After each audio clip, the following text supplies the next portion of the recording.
Дорогие наши сябры и добродеи, примите традиcyjne światuczne winszowanie.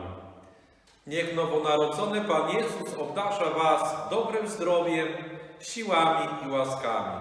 А в Новом Годе в ваших семьях запанує любов, супокой і згода. Со światem!